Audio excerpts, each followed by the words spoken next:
This is the Truth Network.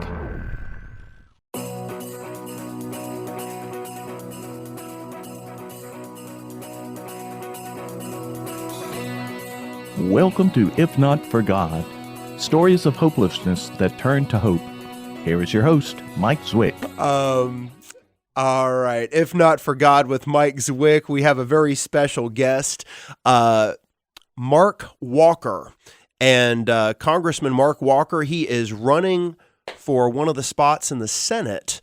And the Republican primary is coming up very soon. But Mark Walker, we're glad to have you here today. Mike, listen, we're happy to be here back over at the Truth Studios, and thank you for the good work that you're doing, and look forward to the interview today. Absolutely. And, to start off a little bit, I didn't realize this, but I grew up going to Calvary Baptist Church, and you said you actually worked there. Is that right? Yes.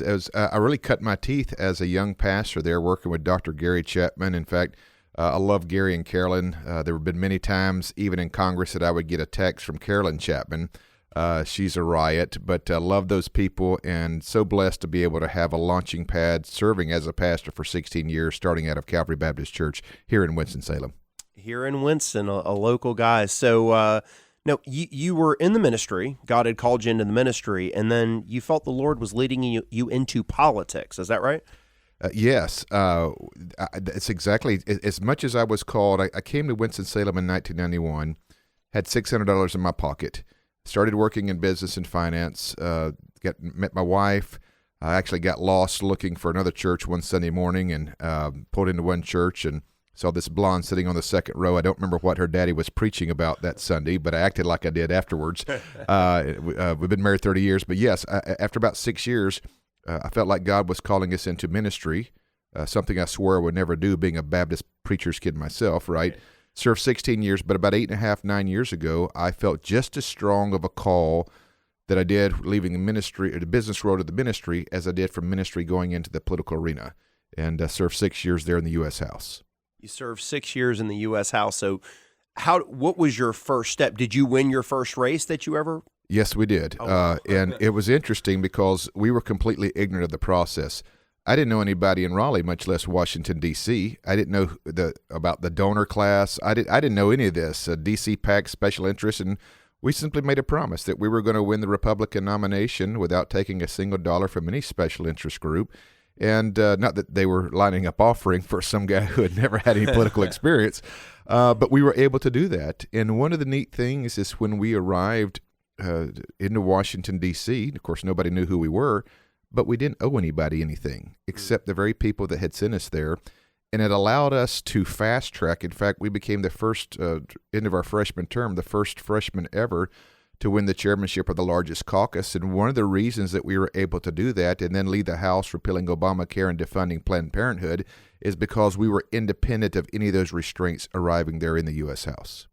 Wow. And, I go to the Lamb's Chapel. Yes. And so Brian we Beggar's actually, great church. with Brian Beggars. So we actually just, we recently saw you come to the Lamb's Chapel. I think it was, when was it? Or I think it was last fall. Yes, about 4 or 5 months ago. Yeah, yes. Last fall. And when you were there, you actually, because we believe in miracles here at the Truth Network. And but you told a story about when you were younger, something happened with your brother. Oh, yes. Look, anytime that I can brag on my dad's my hero. He'll be 77 years old in about 3 or 4 months, still pastoring and preaching, shucking the corn, as they would probably say in that world. But yes, relaying that quickly, growing up in the Deep South, I grew up in the Panhandle of Florida, commonly known as the Redneck Riviera, Lower Alabama. A lot of different terminologies. The rest of Florida doesn't consider us part of them. I know we've got a good friend in the studio, Steve Deese. He's from that area, in the Alabama area there. But we just grew up either at church or at the ball field. And one afternoon, we were in the backyard playing around, messing with some BB guns, as you would sometimes in the South. And I had 2 younger brothers. At the time, I was 14. My younger brother was 12. The youngest was 10. And long story short there, we were returning. There was nothing cooler than shooting your little brother in the back of the leg and hearing him squelch. But we would do that. The rule was to shoot low. But I ended up shooting my middle brother in the eye. That ricocheted. He was behind some pine needles. God did a miracle there in his life. The night before, it looked like a shattered window pane. And I remember my dad praying that God would heal him. But he also prayed something that reminds me out of Daniel 3:18, where the three Hebrew children are told to bow, and they're saying, we believe God's going to deliver this. But then there's three words that come after that in verse 18. It says, but if not, we're still going to serve the Lord. That was my dad's attitude. Whatever happened is that he was going to be faithful to the Lord. And coming in the next morning and the doctor talking about my brother's eye had fused back together, even though it looked like a shattered window pane the night before. It was a moment of really seeing God work in our life. And as a 14-year-old, that was so impressionable, not just what God did, but the way my father handled it, that it did not shake his faith and was willing to do and work and walk any direction that God provided for him. Absolutely. And we were looking at this, we were talking about this a minute ago, but it was 2 Chronicles chapter 20. I wanted to take a quick look at that. And it says that it happened after this that the people of Moab with the people of Ammon and others with them besides the Ammonites came to battle against Jehoshaphat. Then some came and told Jehoshaphat, saying, a great multitude is coming against you from beyond the sea, from Syria, and they are in Hazion and Tamar, which is in Gedi. And Jehoshaphat feared and set himself to seek the Lord and proclaimed a fast throughout all Judah. So Judah gathered together to ask help from the Lord, and from all the cities of Judah they came to seek the Lord. Then Jehoshaphat stood in the assembly of Judah and Jerusalem in the house of the Lord before the new court and said, O Lord, God of our fathers, are you not in heaven, and do you not rule over all the kingdoms of the nations? And in your hand is there not power and might, so that no one is able to withstand you? Are you not our God, who drove out the inhabitants of this land before your people Israel, and gave it to the descendants of Abraham your friend forever? And they dwell in it, and have built you a sanctuary in it for your name, saying, if disaster comes upon us, sword, judgment, pestilence, or famine, we will stand before this temple and in your presence. For your name is in this temple, and cry out to you in our affliction, and you will hear and save. And now here are the people of Ammon, Moab, and Mount Seir, whom you would not let Israel invade when they came out of the land of Egypt. But they turned from them and did not destroy them. Here they are, rewarding us by coming to throw us out of your possession, which you have given to us to inherit. O our God, will you not judge them? For we have no power against this great multitude that is coming against us, nor do we know what to do, but our eyes are on you. Now all Judah with their little ones, their wives, and their children stood before the Lord. Then the Spirit of the Lord came upon Jehaziel, the son of Zechariah, the son of Benaiah, the son of Jael, the son of Mattaniah, a Levite of the sons, and in the midst of the assembly. And he said, listen, all of Judah, and you inhabitants of Jerusalem, and you, King Jehoshaphat, thus says the Lord to you, do not be afraid nor dismayed because of this great multitude, for the battle is not yours, but God's. Tomorrow go down against them. They will surely come up by the ascent of Ziz. And then it goes on, and what happens is the situation looks absolutely impossible. Jehoshaphat is saying, Lord, I can't do this on my own. And the Lord says, the battle is not mine. The battle is not yours, Jehoshaphat, but it's mine. And all of a sudden, these people who are going to come against them, they start to fight against each other, and they kill each other, and God works an absolute miracle. The reason I say that, there are a lot of people, and I've talked to a lot of people in the United States right now, and they think that the situation looks hopeless. They think that things can't seem to be getting any better. They think, hey, it's not going to get any better. And I've heard people say this, Mark. They say, I don't even know what the point of voting is anymore because it just doesn't seem to work out. But Mark, is there some hope still left in the United States? Oh, absolutely there is. And not only do you look at biblical history, and one correction, I think I said Steve Good, Steve Deese earlier, Steve Good that's in the studio with us today. My apologies there. But when you look at it from a historical context, not only biblical, but even in our history, if you look in the late 1770s and 1780s in our country, people thought all hope was lost. There was a move that drunkenness was all over the place. We had turned our back. A lot of the churches had gone completely secular in their teaching, and God brought about a couple of great awakenings there in that first century. If you look at any great movement that happened in this country, it didn't happen in the political arena. It didn't happen in Raleigh or Washington, D.C. It happened with God's people. Now, sometimes he allows a little bit of brokenness, as we've seen biblical history as well as ours, to be able to refocus. But absolutely, until the Lord calls us home, I believe there's hope. And it's our job not to be discouraged, because that's the whole thing that the radical woke left wants us to be, is to disengage. Because here's the thing, evil never rests. And we have to understand that this battle is much more of spiritual warfare than it is politics. And if we're only looking at, sometimes people ask, and I've often wondered, especially before I got to Congress, we send these so-called conservatives to Washington, D.C., and we wonder, well, what in the world happened? Well, what I've discovered is if your grounding or your foundation is only in your politics, man, you're not going to last very long in that arena or other places. It better be grounded in something much greater, which you and I would agree that it would be in your faith, because that's the walk. But Peter talks about it there. This is, look, don't think it's crazy or strange when some fiery trial encompasses. We're in a battle. And think about America. It's the most exceptional country that it's ever existed. It's the longest constitutional republic that's ever lasted. And we've sent more missionaries to bring hope and healing and the message of the gospel of Jesus Christ than any country that's ever existed. Do you not think the enemy wants to war against that? Absolutely, because God has put his hand to favor. Now, we're at a crossroads.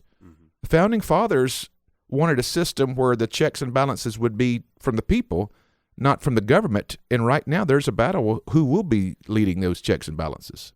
Yeah, I mean, and one of the things that I think that the enemy, or and even some sense, I would just say, I'm not saying the left is it, but I'm saying the left, what they're trying to do, and I notice this when you watch the media or whatever, that they're trying to divide us. And as a matter of fact, we were talking about a story before. I live in Alamance County, and we had an Alamance County Republican Party meeting, and all of a sudden the Black Lives Matter group shows up. Do you remember that? Or yes, I certainly do. In fact, I think it was my deputy chief of staff tipped me off about 15, 20 minutes. I was coming from the eastern part. In fact, I actually spoke in a church that morning. It was a Sunday afternoon. I remember distinctly. And she said, you don't want to show up here because you've got some BLM protesters, which only encouraged me to get there faster, And I hope that's the Lord, not my pride, right? But engaged them that morning, and they were asking a bunch of questions, and we were, in fact, I actually addressed them first before I started my remarks or my speech, and said, whatever it is that you want to ask, let's talk about it. And I remember one specific question. They said, well, you sound inclusive. Tell me what your staff looks like.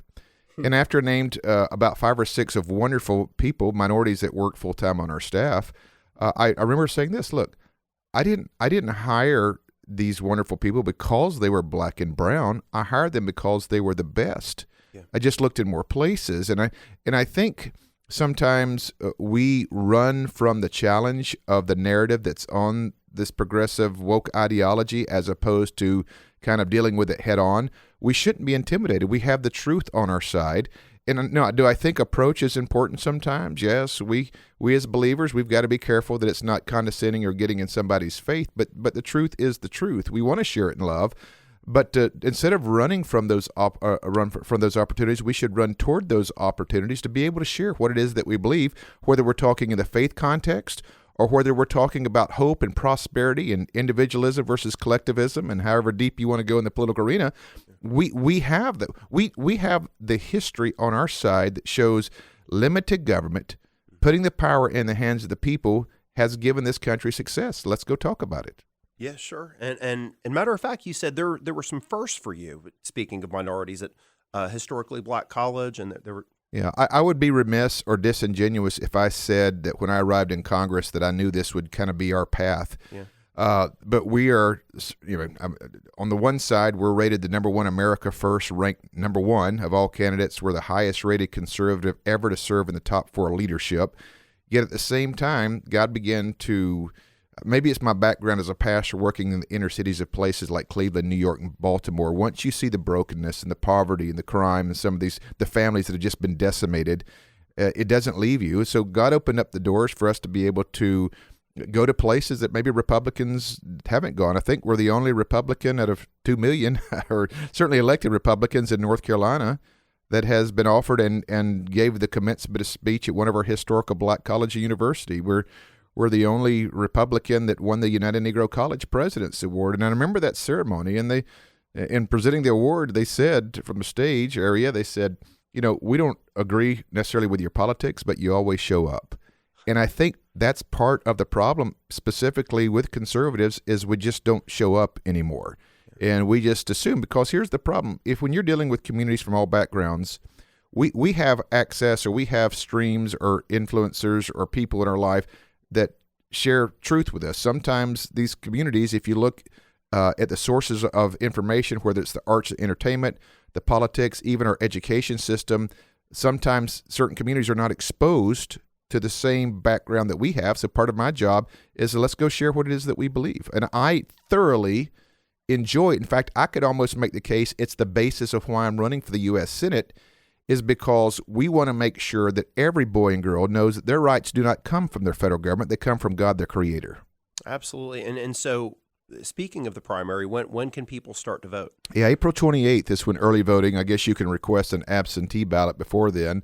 I'm a big believer in voter integrity and election security. I think I'm the only candidate that said the 2020 election wasn't fair and square. We won't have to unpack all of that, but we want to make sure that people know very well. In the words of my friend Senator Tim Scott, who's endorsed our Senate campaign, we want to make it easier to vote and harder to cheat. But April 28th is early voting, and then the actual primary day is May 17th.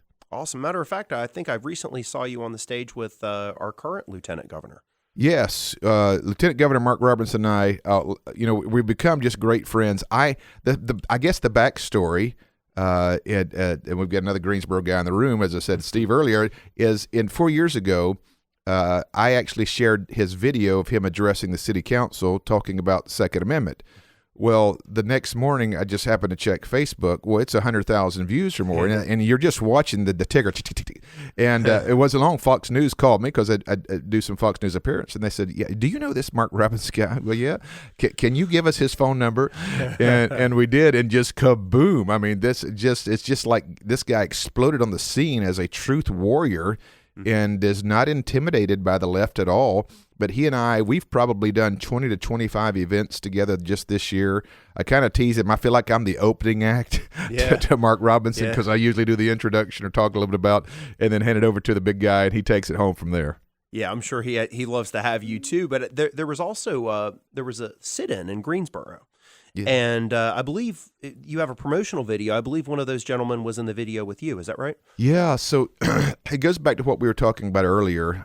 One of the great conservative civil rights leader that doesn't get any really kind of love because he doesn't vote on the progressive side is a guy named Clarence Henderson. If you look at the great pictures that are even in the Smithsonian or the African American Museum there in Washington, D.C., he is one of the four guys that are seated there. And there was some guys that showed up the first day. He was working. He was a 19-year-old young man, shows up the second day, and the press captured that famous picture that's now iconic. And it was a time where this movement needed to take place, for people from all backgrounds could use the same restroom, eat at the same restaurant. But this guy, his life has been about really the Lord working in a way. So when we launched our campaign, I reached out to him. He certainly was happy to endorse us. But I wanted to show that what we believe as conservatives is good for all of our communities. And by partnering with him, it's allowed us to kind of really continue to push that narrative that we believe that if anybody understands or believes in individual responsibility, wants to work hard, this is the land of opportunity for everyone. Awesome. And, one of the issues that, you hear a lot about on television, and we talk about it a lot here at the Truth Network, is the abortion issue. Yes. And I was watching a video this morning, and it was a little bit about Margaret Sanger. Oh, yes. Do you know much about her? Oh, absolutely. Yeah. I know Margaret Sanger, and it makes me think of this, that I actually had a chance to question under oath the director of Planned Parenthood at the time, Cecile Richards, and I asked her one question, because you get 5 minutes, you've probably seen the hearings, and this kind of ties into what we've been talking about. This theme seems like it could be developing. I said, Miss Richards, I just have one question.